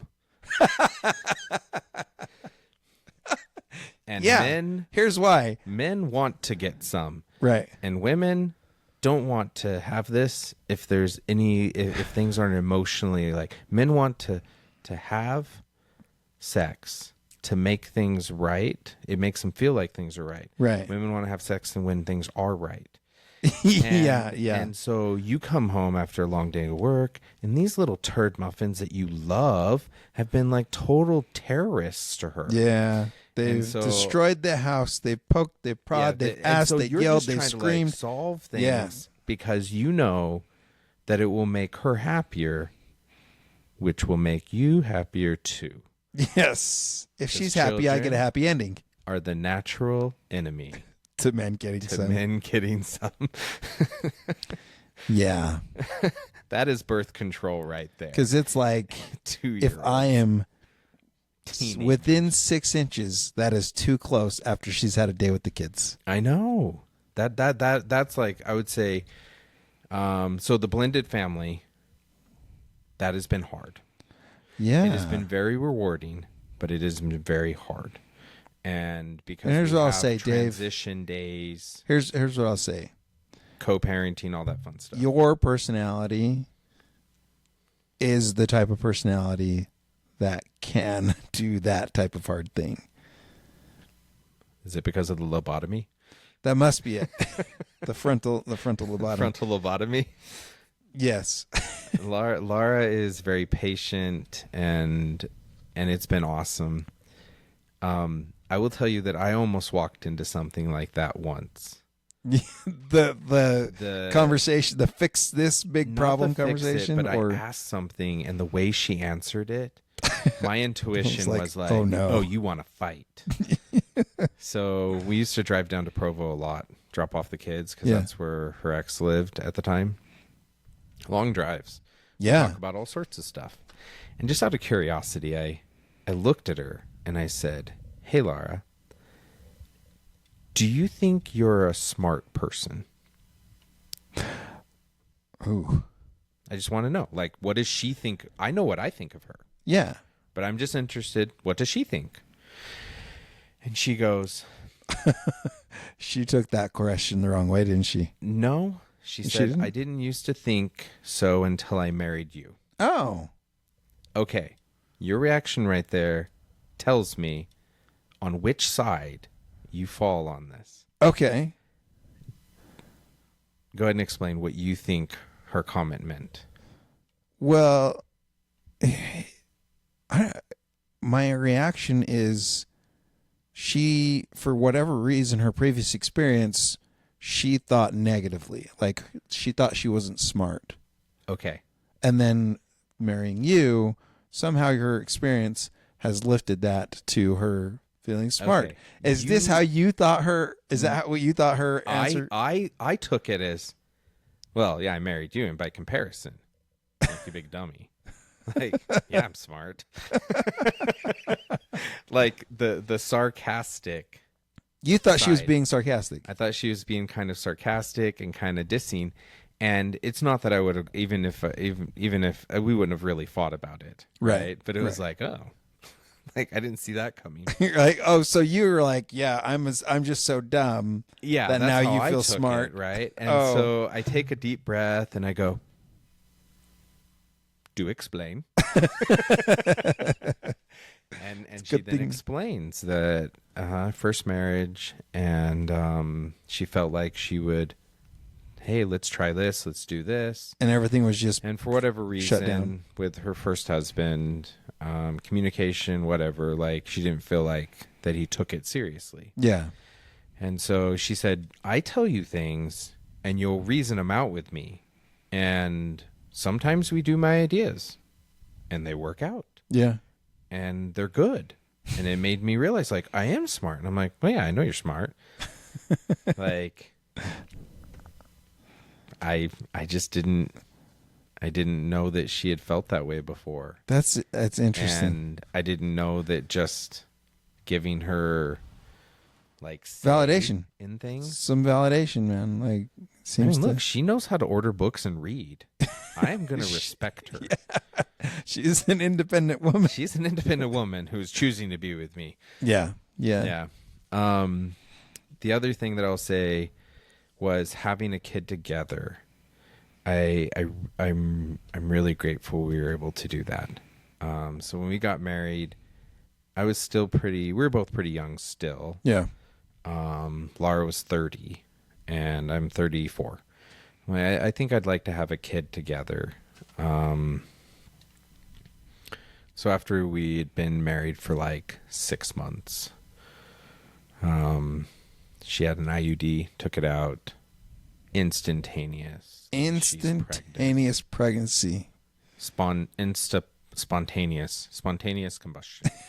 Immaculate conception. Immaculate conception. Dude, it was one time, Dave. Done. Anyway, so You're a straight shooter, Dave. straight shit doesn't matter.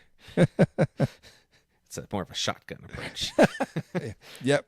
At least one of those has got to One hit. of those has got to make it, right? So she's pregnant. And to give some context, and I probably told you this, but I don't want to share it with our subscribers.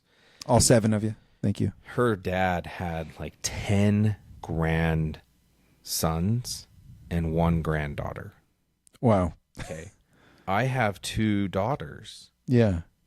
They're looking at me thinking, you can make a girl. Statistically, they need more girls, right? Dave knows how to make girls. Dave knows how to make girls. Does Dave know how to make girls? No. I'll give it a try. So she gets pregnant. We go to the hospital. At 12 week or 14, I can't remember how many weeks. They're going to do the ultrasound. Yeah. The ultrasound, the lady's like, congratulations. It's a boy. It's a boy.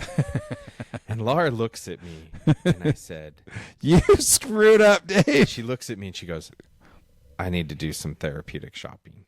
And I go, honey, we got Amazon Prime. You buy whatever you want. You buy whatever Now, you- I'm over here like, yes.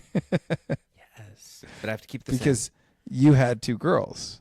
2 girls and a boy. But, it's always exciting Yeah. for the boy. And so we go in and get in the car. She tries to call her mom. Mom doesn't answer the phone, so backup is her dad. Call her dad up. He answers, and she's like, hey, Dad, we just got the results, and we're going to have a boy. And he goes, Dave, you failure. In the history of the world, Dave, no man has told another man that he's been a failure for siring a son. It's just never happened. Yeah. It's not a thing. No, it's not. But it happened to me first time. So Mason, he's 7 now, and he's a ton of fun. He's I say he's our glue baby. Your glue, baby.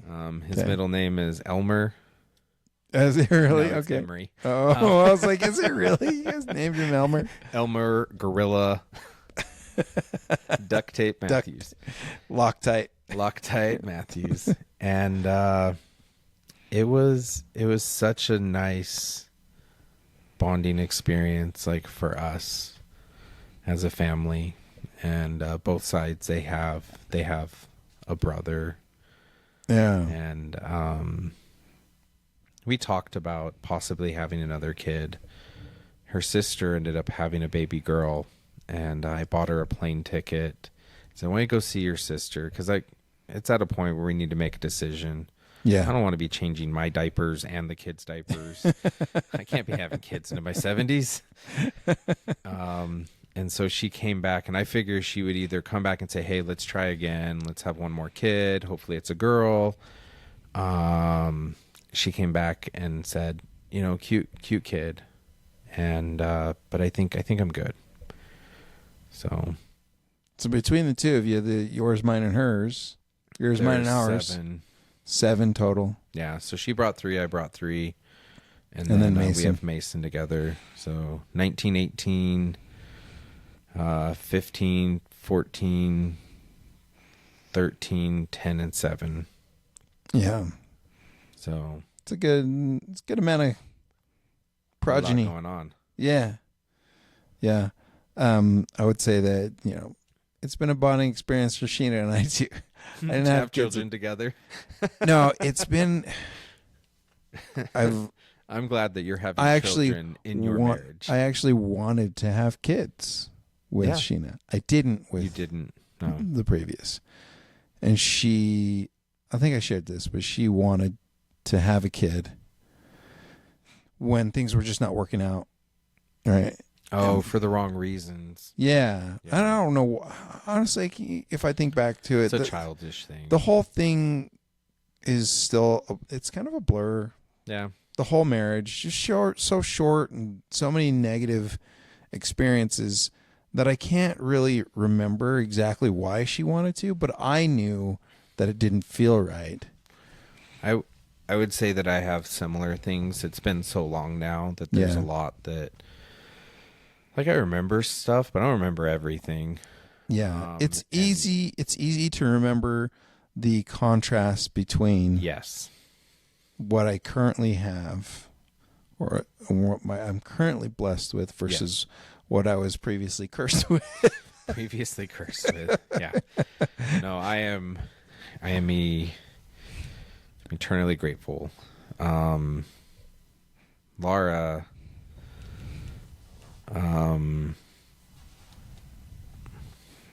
no, she took me out of the garbage can. The dating app garbage can. The day she took, she did. Digitally took you out of the garbage can. Yeah. That's pretty special, Dave. It is pretty special. How many men can say that they've been taken out of the garbage can? In return, I take the garbage out every week. Good for you. I'm very good at that. Good for you.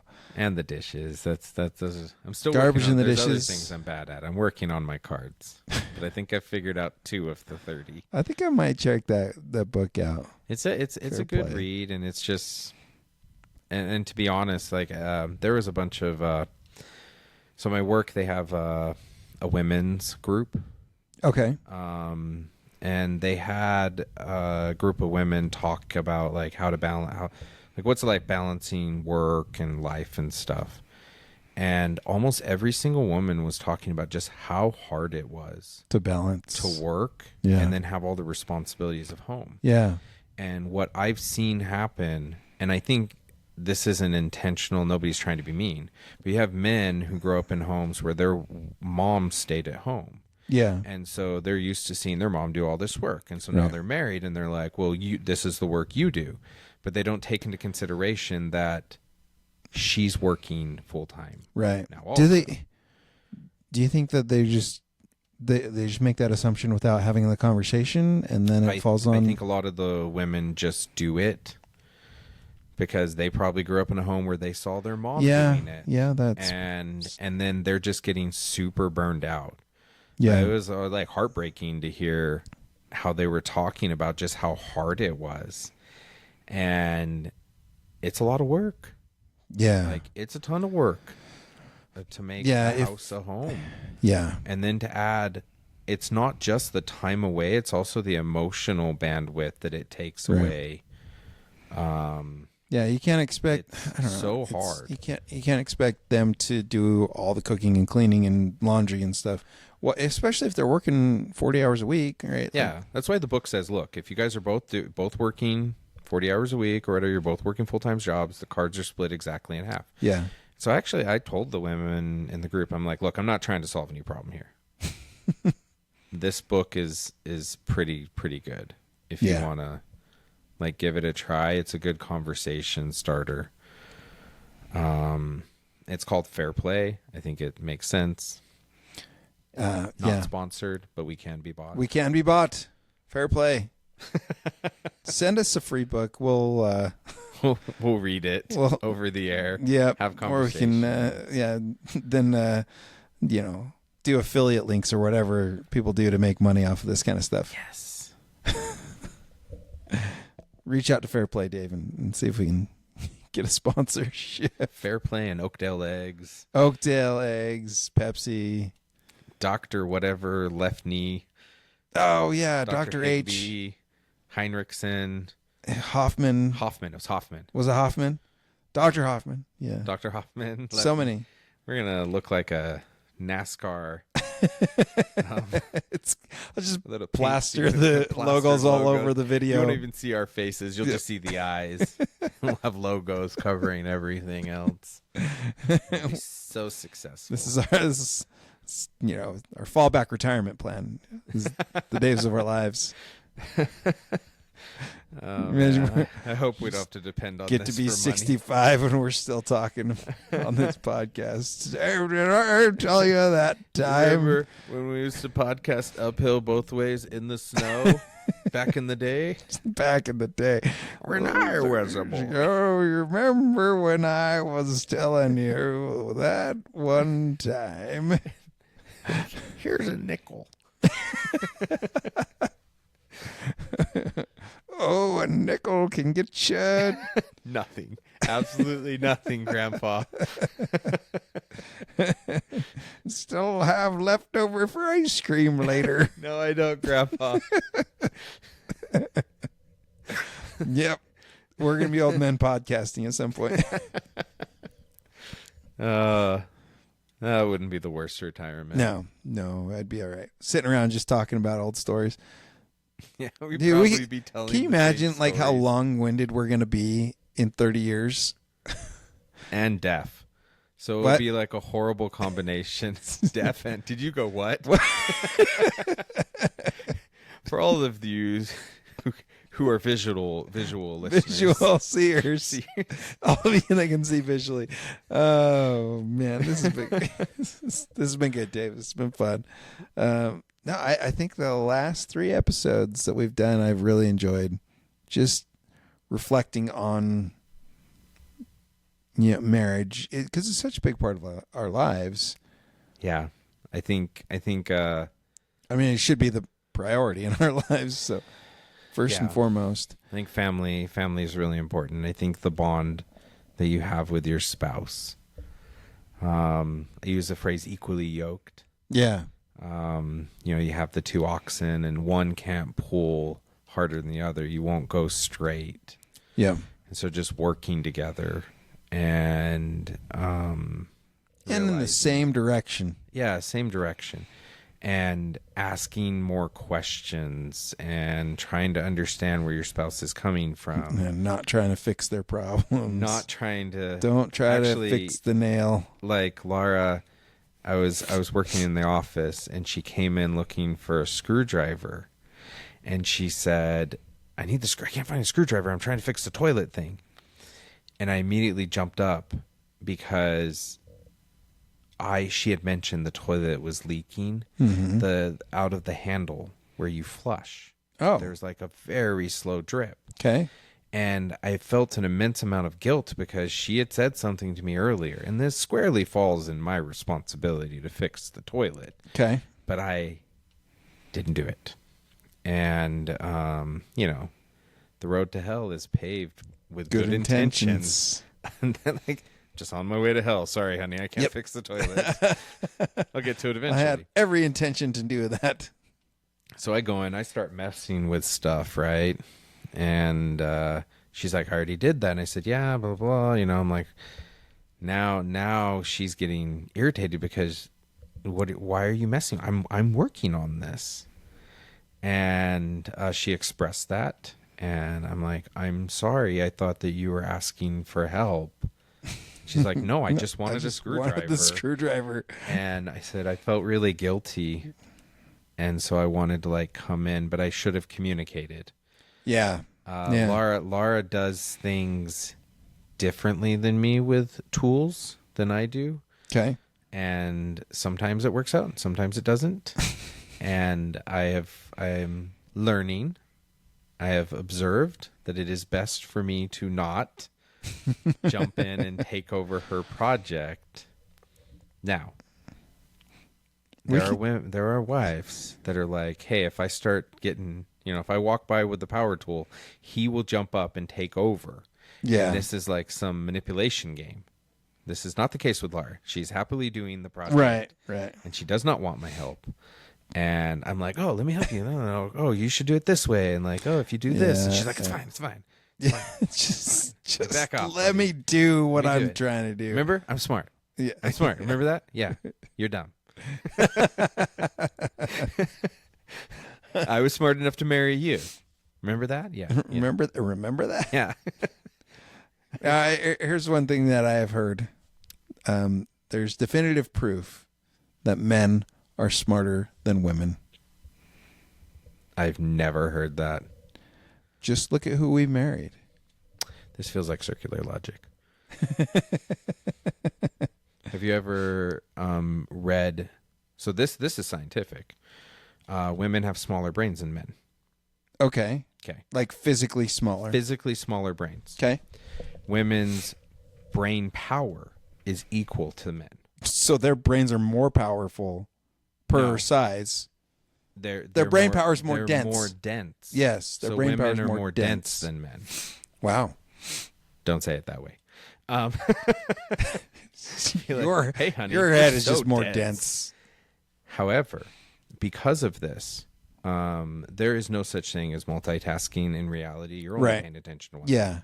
However, the firing of the neurons between the two hemispheres for women happens faster because of the increased density. Yeah, so their brain folds are closer together. To multitask is much higher than men because it fires back and forth between the two halves faster. Which, if you look at this from like an evolutionary standpoint, that's what I'm saying though, Dave. Right? Like, look who he married. Well, their brain, their abilities to juggle things is much better than us. So I look at it from like an evolutionary standpoint. It's like, okay, hey, what do we do? Okay, if anybody tries to hurt my family, I beat them up with rocks. Yep. I hunt for food. And I hunt for food, and I hunt for food in groups. So this is why young teenage boys really like Call of Duty, because it actually strokes this evolutionary need to work in groups toward a simple goal: to coordinate to kill the animal. Yeah. The cave woman is back home dealing with 6 kids, all trying to stick their hands in the fire while trying to like skin the saber-toothed tiger, right? I mean, it's much more chaotic. Yeah. And so I just wonder if like the brains develop that way because they have to deal with things that are way more multitasking. I could see that, yeah. And men are just so much more single focused. Yeah. Razor focused on this like one thing. Yep. And they're dealing with like 50 bazillion things at once and doing it well. Yeah. Much better than we could. Because they're dense and we're not. No, you just said not to say it like that. Gosh, Dave, don't I told you not say to say it that way. You can't say it that way. They are, yeah. So that's just one of the differences they said was just the firing of the neurons back and forth is faster. Now, to counter yours, I would say behind every there's a phrase, and this probably is super sexist, which a lot of the things I'm saying probably are super sexist. Yeah. It's just calling them dense. You're taking that out of context. And behind every good man stands a better woman. Sure. I wouldn't say that counters what I said. I'd say that supports what I said. No, as a counter, not as like against, as a support. Like as a compliment to that. Compliment, yeah. Wrong word. Sorry, I'm dense. Not as dense as women. It's hard to have dense air in your skull. Yeah. And so I look at some people that I look up to that are men, and I think the good ones recognize like the women in their life. Yeah. Really shaped them. So. I would hope so. I feel that way. Like, I feel like, I wouldn't be who I am or where I am without the support of Sheena, and not only support, your but mom and Sheena. Yeah. To a degree. To a degree. She gave you life. She brought me into this world. She didn't take you out. She though provided, you practically begged here's what I'll for it. say. She did the very best she could with what she had. Yeah, you. That's what I'm saying. She could only go so far. And then she handed me off to this Sheena. lump of clay is like really dry. Like, what am I supposed to sculpt out of this? This is like the poorest clay possible. Listen, he survived. I made it to the point where she passed me off to another woman. That is success. Yep. It really is. I just want to get my kids to the like, point where I can sorry, pass them not off. sorry. Here's my son. Yeah. You get all the baggage. Just wish she would let it all go sometimes. Just, I love my mom. We love our moms. We love our wives. Yes, I love my wife. So next week, I want to talk about something a little bit more lighthearted. Okay. Games. Games, because we talked about doing this. Board games, video games, card games. I think there's some fun things to talk about with it. Okay. At some point, I want to talk about jobs, like past jobs. Like the one I got fired from? Yeah, like that. You teased that it. Sucked. You teased it. I teased it. I think I told you everything. That wasn't your only previous job, though. I will give you this tease for the job one. Okay. When I got the job at the bank, I went and applied, and they made me do a test with Monopoly money. There's like 40 people in the room, and we're listening to verbal instructions, and we're doing things with Monopoly money. Okay. And did the women do better at this than you did? I don't know. All I know is they took a bunch of people out and told them not to come back. Oh, okay. So like a third of the class is gone. So the rest of us, they scored us, and then they went in and we interviewed. And then this let you go and apply it at other branches. So this is like a pre-screening thing. Oh, okay. All right. So I'm like, sweet. Everything seemed to have gone well. I think awesome, right? I interview at a branch. I don't get the job. I like apply at other branches. I'm not getting interviews. I feel really stupid. I need a job. Yeah. And I go into this interview. Lady's name's Wendy. And she goes, has anyone showed you your scores from the thing? She said, you have the best scores I've ever seen. The only thing you got marked down on was you weren't wearing a suit jacket in the interview. Oh, I'm like, what? Screw the suit jacket. I'm like, this is a banking job. Yeah. Like, you're not paying that much. You ain't getting a suit jacket. How am I supposed to afford a suit jacket on a teller salary? Yeah. Like, look good. I had a tie on, I had a shirt, slacks, right? So she's like, I really like you, but here's the problem. There's a teller that wants to transfer from another branch who's been with the company for a long time, 17 years. She's really great, and I only have one opening right now. But in 2 months, I'm going to have another opening because so-and-so's like retiring, this person's getting married. She tells me a little spiel. Right. And I said, Wendy, I'm going to make this really easy for you. I'm not leaving this office until you offer me the job. And then I just stared at her. And she goes, well, this is awkward. I said, it doesn't have to be if you give me the job.